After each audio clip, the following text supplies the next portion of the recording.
And at some point in this fasting process, your body moves into a state of autophagy. I've heard that word a few times. Yeah. What is that? So autophagy or autophagy is how the body gets rid of senescent cells and waste products and cancer cells, and it kind of eats up that debris and does the housekeeping. And there's some things that increase autophagy, and one of those things is fasting. If you take rodents, for example, and you let them eat ad libitum, they What's ad live libitum? as much as they want. They will live to a certain amount of time. If you take those rats and you periodically fast them, you can increase their lifespan from 30% to 100%. It's not that fasting doubles your lifespan. It's overfeeding cuts it in half. Hmm. By overfeeding the rodents, they're developing fat, visceral fat, they get the inflammation, and you cut their lifespan in half. So what fasting is doing is allowing them to live their full span by getting rid of the consequences of dietary excess. So isn't the game here then just to not eat as much The, versus fasting? absolutely. The idea is to avoid excess intake that results in excess fat, that results in excess visceral fat. The problem is it's very difficult to do that when they are putting chemicals in your feed that fool your satiety mechanisms and lead to overeating. Satiety mechanisms being mechanisms that tell you whether you're hungry or not. Right, whether your brain signals you accurately that the amount of calories you have. If you, for example, just sit down and eat your fill of whole plant foods, you eat a certain amount and then you feel full. But if you put certain chemicals in the feed, you'll eat significantly more before you trigger those satiety mechanisms and feel full. Those chemicals that we put in our food are salt, oil, and sugar. And we put them into food to make food taste better. And what tasting better actually means is it results in more stimulation of dopamine in your brain. Dopamine is the neurochemical associated with pleasure. The more dopamine, the more pleasure, the more you like it. And so it turns out that higher caloric density foods, or foods that have chemicals like salt, oil, and sugar in the food, will stimulate more dopamine in the brain. So when you eat those foods, you will overeat. The only question is how much and what are the consequences. So even if you don't have a disease, even if you are at your ideal weight, autophagy would be the reason to do this fasting anyway. So autophagy means self-eating, but it doesn't mean that you're going to start chewing on yourself. It's not that type of self-eating. It simply means that when there are no new resources, when you're not adding new resources to the body, especially protein, then the existing resources become so much more precious, and the body has to get better and better and better at utilizing and making the most of those resources. And as a result, it will increase its recycling ability. It will perform cellular cleanup so that it can go out in the body and look for things that are a little bit degraded, some cells that aren't so healthy, some bacteria. And as a result, you actually improve your immunity, because some of these things that go out looking for things are part of your immune system, your white blood cells. And overall, you perform quite a powerful detoxification as through the mechanism of autophagy. Another thing that increases dramatically is another hormone called brain-derived neurotrophic factor, or BDNF. And that's basically miracle grow for the brain. And why does the body do this? The body gets better at everything. It needs to get better.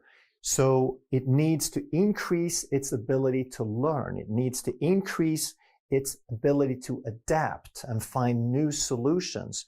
And human growth hormone and BDNF are necessary for building tissue, which includes brain synapses. Anytime you learn something, it's because you rewired your nervous system. You're sending out new little tentacles that connect to other tentacles to create a neural network. So during a fast, you're actually better at learning, you're better at adapting. And one more way the body gets better is it improves survival. Fasting triggers survival genes called sirtuins. So even if you don't have a disease, these are very, very powerful reasons to do a fast now and then anyway. Autophagy is amazing. It detoxes, repairs, and resets your cells. It lowers inflammation, supports your gut, brain, and even your immune system. So your body's always doing some level of autophagy, but fasting supercharges this process. Now here's the problem. Just because you're not eating doesn't automatically mean you've ramped up autophagy. First and foremost, you have to fast for long enough. Autophagy doesn't just switch on like a light switch the minute you stop eating. It starts to ramp up gradually. When you stop eating, your body first has to burn through all of the glucose from your last meal, and then it has to burn through your stored glycogen for energy, and only once that starts running low do your insulin levels drop enough to send a clear message to your cells that food isn't coming anytime soon, so we need to switch into survival mode. So then your body starts breaking down those old damaged cells because it thinks it needs to keep them as strong as possible to keep you alive. So how long does all of this take to kick in? Most research says that autophagy really starts to increase noticeably somewhere in the 17 to 24 hour range. Because honestly, everyone is different. And it can depend on things like your diet, your overall health, and even how big your last meal was. So by the 24-hour mark, most people will be in an enhanced state of autophagy. But if you're aiming for a deeper cellular cleaning or system reset, that is said to kick in closer to the 48 to 72-hour mark of your fast. Fasting gets much easier with time because your body gets used to it. Somewhere around the same time that autophagy ramps up, a lot of people notice they can think more clearly. Well, when you finally finish burning through your stored glycogen, you start burning fat for energy, and this means that you're producing ketones. Now, your brain loves ketones. It helps your brain cells, called neurons, to communicate better with one another. Plus, as fat gets broken down, you produce ketones for energy. And it's really important because ketosis usually starts around the exact same time that autophagy starts to ramp up. So when your ketones are up, there's a good chance that you've created the perfect environment for your cells to roll up their sleeves and go into repair mode. One of the most surprising things about extended fasting is that your hunger changes over time. In the first 12 to 18 hours, it can feel like your stomach is screaming at you, and that's your hunger hormone ghrelin talking. It's expecting your usual eating schedule. But what's interesting is that most people find, and I do too, that as you push further into your fast, those waves of hunger usually start to level out. Especially as you get more used to fasting, your appetite may come and go in short bursts or disappear completely for a stretch of time. As your body switches from burning carbs to burning fat, it starts getting a more steady and reliable fuel source. Plus, autophagy and ketosis also help to stabilize your energy levels, which suppress those hunger signals. So if you suddenly realize you're not obsessing over food like you were in the beginning, that's a good sign. It means your body is adapted to start doing enhanced autophagy more easily. If you want to support your health and healthy aging and lower inflammation, creating the right conditions for autophagy to happen is one of the most powerful tools you have. So try adding one longer fast of 24 hours or more at some point this month. It's one of the simplest ways to unlock that deeper cellular repair without extreme dieting. So, all right, get into a little bit of the benefits of fasting for people that aren't as familiar. Like, what kind of stuff can you expect when you do a fast like this? The benefits, physical benefits, is like we talked about at the beginning, is what's called autophagy or autophagy. And that happens, it starts around 48 hours, 72 hours. And that's where essentially your digestive tract gets a break. What most people don't realize is the majority of your calories that you burn every day go to digestion. People think it's moving around, but it's digestion. But when you totally devoid your body of that, your body can say, oh, let's go within the body and let's basically clean house. So that you start getting rid of the dead, the mutated, the cancerous cells that are throughout your body. And then it cleans you out. So that's like the physical benefits from the body. And mental state was A+. Like top-notch, most clear mind I've ever had in my life for 40 days straight. Like my body was, I was a little slow and a little weak, but my mind was just as clear as could be. Like I could think very clearly. There was zero brain fog, just a level of clarity I'd never experienced before. And so that was a huge, huge benefit of that. Are there other people that have done this that are talking about this experience? I mean, 40 days, I've heard of, 2 weeks, a week, but I mean, it starts getting pretty dangerous even after about 2 weeks, doesn't it? Like if you don't really watch what you're doing? Not really, especially in America. Really? Yeah, we all have enough body fat to get through it. Fair enough. Like, because you're just in autophagy the whole time. Unless you have like a heart condition or just some other medical conditions.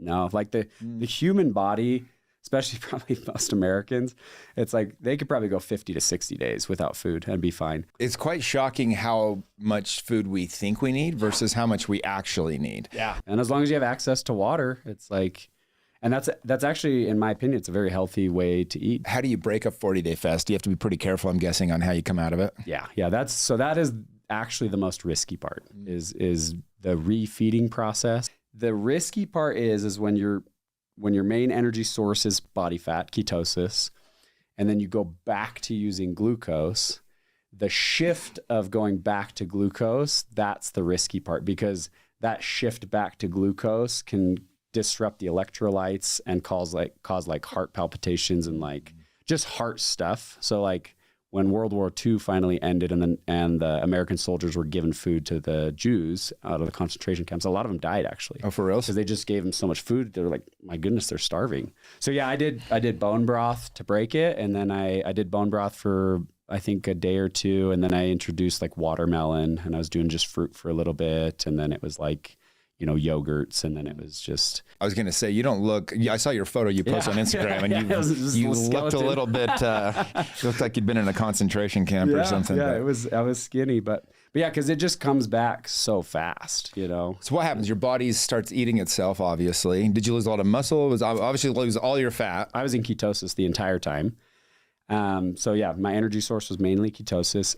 My lean muscle mass, I think, was like 150 or something when I started, and then between like fat and everything else, because I was 201 when I started, and I was 154 point whatever when I ended. And I was like, I've been that weight since middle school, but that's what it was on the scale. Did you have clothes? Like, was your clothes fitting? Oh, they were falling off. Yeah, my gym shorts were. Did you have to buy some new stuff? Or? No, because I knew it was all coming back, so I was just like, I'm just gonna cinch the belt up, So it was pretty funny. Yeah. What supplements do you take every day? I take a multivitamin. I take 2 multivitamins, actually. One of them with iron, one of them without iron. And I also take fish oil, and I take vitamin D3. I take vitamin C. And by the way, I really should preface this with, this is the bro science side of my personal habits, because I'm taking my vitamins more on placing your bets basis. I also take magnesium, and I also take collagen. And I also take creatine. If I told you could only take 3 of those supplements, which 3 would you pick? I'm going to count my 2 multis as 1. So your multivitamin, would that be the first one? Yes. And omega-3s, the fish oil, vitamin D3. So you've sacked off the creatine. Can I add creatine in there? Could I squeeze it in there? No. Oh, bro. You have to pick 3. So you picked the multivitamin, omega-3, vitamin D3. Well, it might humble me to kick the creatine out, so okay, fine. I'll leave those 3. You call creatine king creatine. Yeah. Why'd you call it that? I call it king creatine because it has possibly close to I want to say it's reached over 1,000 studies. And the majority of those studies show positive effects. People seem to talk about creatine like it's this miracle thing that everybody should be taking. Believe it or not, there's even benefits for creatine on joint health.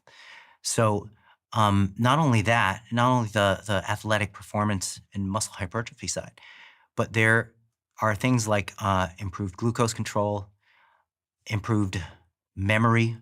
So different domains of cognition can be enhanced. So there's almost nothing creatine can't do. Wow. Some statement.